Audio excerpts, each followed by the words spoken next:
শনিবার দিন বাড়িতে এনেছিলাম মাটন প্রায় ১ বছর পরে। তারপর দেখো মাটনের বানিয়ে নিলাম লাল, লাল ঝোল। কিভাবে বানালাম দেখতে থাকো।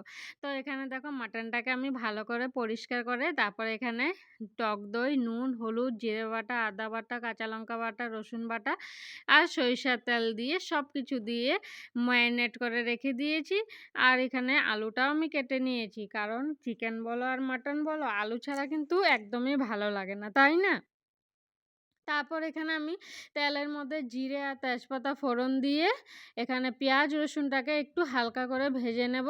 একটু ভাজা হয়ে গেলে তারপর আমি ম্যারিনেট করে রাখা মাটনটাকে দিয়ে দেব। তো এখানে নেড়েচেড়ে একটু ভেজে নিচ্ছিলাম আমি পেঁয়াজ রসুনটাকে। তারপরে ভাজা হয়ে গেছে। এখন ম্যারিনেট করে রাখা মাটনটা দিয়ে দিলাম। আর মাটন কষা হতে কিন্তু অনেকটা সময় লাগে, চিকেনের থেকে বেশি সময় লাগে। তাই এখানে ভালো করে নেড়েচেড়ে ঢেকে আমি ভালো করে কষিয়ে নেব। তো এখানে ভালো করে একটু নেড়েচেড়ে দিচ্ছিলাম। দিয়ে তারপরে দেখো এখানে কিন্তু কষানো আমার হয়ে গেছে। আর দেখো কালারটা দেখেই বোঝা যাচ্ছে যে কষানোটা পুরো কমপ্লিট হয়ে গেছে। কারণ দেখো তেল বেরিয়ে গেছে মশলার থেকে। তো কষানো হয়ে গেছে। আর এখানে আমি একটু দিয়ে দিয়েছি মাটন মশলা যে থাকে ওটা দিয়ে দিয়েছি। দিয়ে একটু ভালো করে নেড়েচেড়ে এখন আমি এটাকে কুকারে দিয়ে দেবো। কুকারে দিয়ে ২ থেকে ৩ টে সিটি মেরে নেব।